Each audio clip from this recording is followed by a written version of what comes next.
அனைவருக்கும் வணக்கம். இன்றைய பதிவில் மார்கழி மாதம் முடிவதற்குள்ள பெருமாளை நினைத்து இந்த ஒரு மந்திரத்தை மட்டும் நீங்கள் சொல்லி பாருங்க. உங்கள் வாழ்க்கையில் இது ஒரு மிகப்பெரிய ஒரு மாற்றத்தை ஏற்படுத்தும். எவ்வளோ பெரிய வறுமைகளாக இருந்தாலும் சரி, நிச்சயமாக உங்கள் வாழ்க்கையில் ஒரு நல்ல ஒரு மாற்றம் ஏற்படும். அதை பற்றி தான் இந்த பதிவில் பார்க்க இருக்கிறோம். இப்போ தான் நீங்கள் நம்ம சேனலை ஃபஸ்ட் டைம் வாட்ச் பண்ணுறீங்கன்னா மறக்காமல் சப்ஸ்கிரைப் பண்ணிக்கோங்க. பக்கத்தில் இருக்கிற பெல் ஐக்கானை கிளிக் பண்ணிக்கோங்க. அப்போ தான் நான் போடுற வீடியோஸ் எல்லாமே உங்களுக்கு நோட்டிஃபிகேஷன் வரும். இப்போ வீடியோக்குள்ளே போகலாம். மாதம் என்றாலே அது இறைவனுக்கு உரிய மாதம், இறை வழிபாட்டிற்குனே உரிய மாதம். இந்த மாதத்தில் நம்ம செய்கிற ஒவ்வொரு செயல்களுமே சின்ன சின்ன விஷயங்களாக இருந்தாலும் அதற்கு மகத்துவம் அதிகம். அதனால தான் இந்த மார்கழி மாதத்தை நம்ம முறையாக பயன்படுத்தணும் அப்படின்னா கண்டிப்பாக நம்ம வாழ்க்கையில் மிகப்பெரிய உச்சத்தை நம்ம தொடுவோம் அப்படிங்கிறது நமக்கு ஐதீகமாக சொல்லப்படுது. சரிங்க, நம்மளால் இறை வழிபாடு தான் செய்ய முடியலனாலும் பரவாயில்ல, இந்த மாதிரி இறைவனை நினைத்து நம்ம சின்ன சின்ன ஸ்லோகம் சொல்கிறதே ஒரு பெரிய மகத்துவமான ஒரு செயல்தான். பொதுவாக மார்கழி மாதத்தில் நம்ம விஷ்ணு பகவானையும் சிவபெருமானையும் நம்ம வணங்கி வந்தோம் அப்படின்னா நம்ம வாழ்க்கையில் தீர்க்க முடியாத பிரச்சனைகள் எதுவாக இருந்தாலும் அது தீரும்.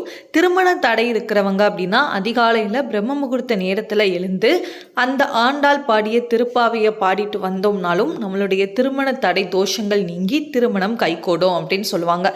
ஸோ அப்படிப்பட்ட சிறப்பு வாய்ந்த இந்த மார்கழி மாதத்தில் விஷ்ணு பகவான், அதாவது பெருமாளை நினைத்து நம்ம செய்யக்கூடிய அந்த தீபங்கள் ஏற்றுறதா இருக்கட்டும், இல்லை நம்ம செய்யக்கூடிய பூஜைகளாக இருக்கட்டும், நம்ம சொல்லக்கூடிய ஸ்லோகங்கள் அனைத்துமே மிக சிறந்த ஒரு கூடுதல் பலனை நமக்கு கொடுக்கக்கூடிய மாதமாகத்தான் இந்த மாதம் அமையும். சரிங்க, இப்படி இந்த சிறப்பு வாய்ந்த மார்கழி மாதத்தில் நம்ம பெருமாளை நினைத்து ஒரு சில ஸ்லோகத்தை நம்ம சொல்றது ரொம்ப முக்கியம். அதனால மார்கழி மாதம் முடிகிறதுக்குள்ள நீங்கள் சனிக்கிழமையில பெருமாளுக்கு ஒரு நெய் தீபம் ஏற்றி, கண்டிப்பாக எல்லாருடைய வீட்டிலையும் பெருமாளுடைய படம் கண்டிப்பாக இருக்கும்.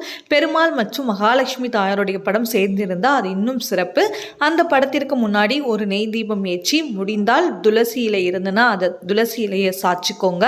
அதுக்கப்புறமா நீங்கள் என்ன பண்ணுங்க, உங்களுடைய கோரிக்கையை மனதார வைத்துட்டு இப்போ நான் சொல்லக்கூடிய இந்த ஸ்லோகங்களில் ஏதாவது ஒரு ஸ்லோகம் இல்லைன்னா எல்லா ஸ்லோகத்தையும் சொன்னால் கூட ஓகே தாங்க. இதை விஷ்ணு காயத்ரி மந்திரம் அப்படின்னு சொல்லுவாங்க. அதாவது முதல்ல 8 எழுத்து மந்திரம் ஓம் நமோ நாராயணா. இன்னொரு முறை சொல்கிறேங்க, ஓம் நமோ நாராயணா.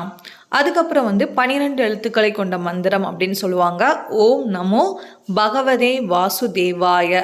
ஓம் நமோ பகவதே வாசுதேவாய. அதுக்கப்புறம் 6 எழுத்து மந்திரம் ஓம் விஷ்ணுவே நம. ஓம் விஷ்ணுவே நம. இது எல்லாமே விஷ்ணு காயத்ரி மந்திரம். அதனால நீங்கள் என்ன பண்ணுங்க அப்படின்னா கண்டிப்பாக இந்த மார்கழி மாதம் முடிகிறதுக்குள்ள ஒரு நாளில் நீங்கள் பெருமாளை நினைத்து விஷ்ணு பகவானை நினைத்து மனமுருகி வேண்டி இந்த ஸ்லோகத்தை உங்களால் முடிந்தால் 108 முறை தாராளமாக சொல்லுங்கள். இல்லை அதுக்கான நேரம் இல்லாதவர்கள் நீங்கள் குறைந்தபட்சம் ஒரு 27 முறையாவது சொல்லி பாருங்கள். இது ஒரு அமோகமான ஒரு பலனை நமக்கு கொடுக்கக்கூடிய மந்திரமாக இது நிச்சயமாக அமையும். இந்த தகவல் உங்களுக்கு பயனுள்ளதாக இருந்ததுன்னா ப்ளீஸ் நம்ம சேனலை லைக் பண்ணுங்கள், ஷேர் பண்ணுங்கள், கமெண்ட் பண்ணுங்கள். மறக்காமல் மகாபெரிவா அருள்வாக்குங்கிற சேனலை சப்ஸ்கிரைப் பண்ணிக்கோங்க. நன்றி நண்பர்களே. Thank you all.